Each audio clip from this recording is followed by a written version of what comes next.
Meus queridos, graça e paz a todos os irmãos, que Deus abençoe o seu dia. Aqui falando Rodney Fernandes, e esse é o nosso canal Histórias da Bíblia no Contexto da Nossa Vida. E hoje nós vamos falar de um assunto muito intrigante, que é sobre a vida após a morte. Para onde vai as pessoas depois que elas morrem? Pesquisa diz que já nasceram mais de 100 bilhões de pessoas no mundo todo e grande parte já estão mortas. E onde é que elas estão? O que você pensa sobre o assunto? Para onde que vai as pessoas que morrem? Será que elas podem voltar? Será que elas estão dormindo? Será que elas simplesmente deixaram de existir? Este é o assunto que vamos tratar aqui hoje. Mas antes, se você ainda não é inscrito no canal, se inscreve agora mesmo, toca no sininho para que você seja avisado de todas as publicações que nós estaremos publicando aqui. Já fez isso? E também compartilha com mais pessoas para que outras sejam favorecidas com esse conteúdo. A história de hoje está em Lucas capítulo 16, versículo 19. Uma história contada por Jesus quando ele inicia dizendo que havia dois homens. Um chamava Lázaro e era pobre, e outro simplesmente era um rico que vivia nas suas regalias e tinha muita coisa boa. Tinha uma vida maravilhosa na terra. Só que, seja o rico, seja o pobre, ambos vão morrer. E na história diz que os dois morreram. Quando Lázaro morreu, vieram os anjos e o levaram para o seio de Abraão. Quando o rico morreu, ele foi sepultado. E lá na sepultura, ele se viu em tormentos, olhou para cima, conseguiu ver Abraão e Lázaro e pediu que Abraão autorizasse que Lázaro molhasse ali o dedo na água e tocasse na sua língua, porque estava em grande tormento. E a resposta foi: bom, existe um abismo entre nós aqui e vocês aí, de forma que não podemos passar daqui para lá e nem de lá para cá. Então ele disse: então pede que alguém saia dos mortos, vai até a casa dos meus pais na terra, a fim de avisá-los sobre este lugar. A resposta foi: não, isso não pode ser possível. Eles têm a lei e os profetas, eles têm lá as escrituras, devem crer no que está escrito. E mesmo que se um morto saísse daqui e fosse para lá, com certeza eles não acreditariam nessa história. Você imagina alguém chegar na tua casa e dizer que veio dos mortos para te avisar sobre o inferno, um lugar de tormento? Tenho certeza que você jamais acreditaria nessa conversa. E assim se encerra a história, mostrando que um estava em tormento e outro estava no consolo. Bem, o que se aprende com isso? Primeiro, que a história fala de dois mendigos. Um mendigo mendigava na terra e depois, quando morreu, foi para o paraíso.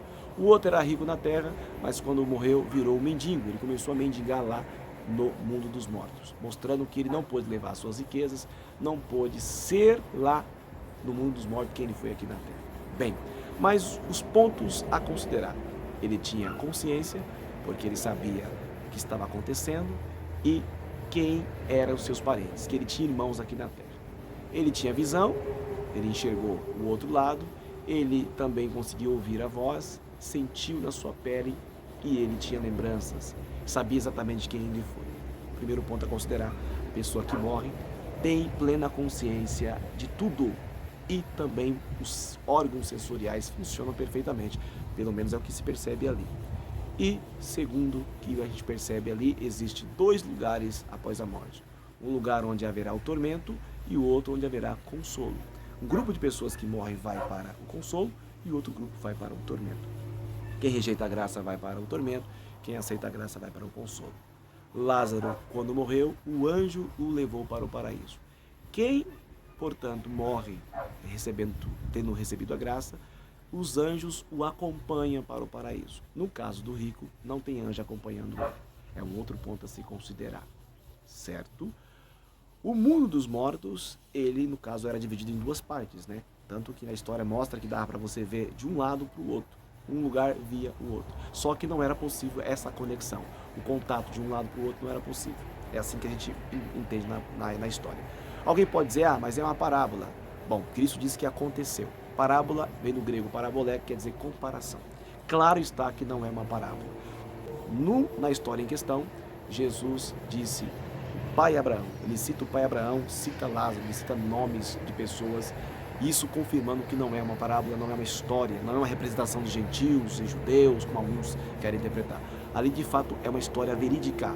Se eu disser que não é verdadeiro, estamos chamando Jesus de mentiroso. Jesus disse que havia. Se ele disse que havia, então porque havia mesmo. Certo? Então, o que se aprende na história da Bíblia é que existem dois lugares, isto é, um lugar dos mortos, onde existem dois ambientes. Um ambiente para quem rejeita a graça e um ambiente para quem aceita a graça. Há sofrimento para um e alegria para o outro. Enfim, são alguns detalhes que se percebem. A consciência, as sensações, tudo funciona perfeitamente. E, detalhe, ninguém pode sair dos mortos para vir até a terra. Se alguém acredita que alguém morreu e pode vir falar com você, de acordo com essa história da Bíblia, isso é praticamente impossível. Não pode haver. Se alguém viu, certamente não é a pessoa que morreu. Uma personificação dela, com certeza. Mas ela não pode ser, porque a história diz que não é possível alguém sair do mundo dos mortos e vir para cá. Bem, esses são alguns dados que eu estou dando para você aqui, baseado nessa história. Então, o que nós aprendemos com essa história é justamente que o futuro após a morte é decidido ainda em vida. Nós decidimos aqui para onde é que nós queremos ir e entendemos que há dois lugares. O local de sofrimento, o Hades, foi traduzido como inferno, e o local do paraíso, onde há gozo, alegria e paz. É isso que a Bíblia nos traz. Eu quero saber de você a sua opinião sobre este assunto. Antes da ressurreição, o ambiente era dividido em duas partes, né? Tinha lá o local de sofrimento e o local aqui do consolo. Mas depois da ressurreição, se eu não estiver enganado, em Efésios 4, versículo 8, é dito que houve uma mudança deste local. Então o paraíso saiu ali de perto do Hades e foi para próximo de Deus. Essa é uma história bíblica, verídica, e é isso que ela nos ensina. Existe vida após a morte, existe consciência, a alma ela é imortal e não tem sono da alma. Ninguém está dormindo, todos estão vivos diante de Deus. Tanto que quando ele vai citar a história, vai citar os personagens como Moisés, Abraão, Isaac e Jacó, né? Ele diz, eu sou o Deus de Abraão, eu sou o Deus de Isaac e eu sou o Deus de Jacó. Eu sou no presente. E depois Jesus disse assim, Deus não é Deus de mortos, mas Deus de vivos. Então para Deus ninguém está morto. Tá? Então Deus enxerga a morte como uma transição de lugares. Você sai de um lugar e vai para o outro. Mas todos estão vivos diante de Deus. Quero saber a sua opinião sobre esse assunto. Deixa aqui nos comentários se você tem um pensamento e consegue defender isso através de alguma história bíblica, algum tipo de filosofia, pensamento.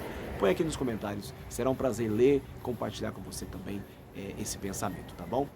Meu abraço. Mais uma vez, se você não é inscrito no canal, já se inscreve, deixe seu like e até o próximo vídeo. Graça e paz.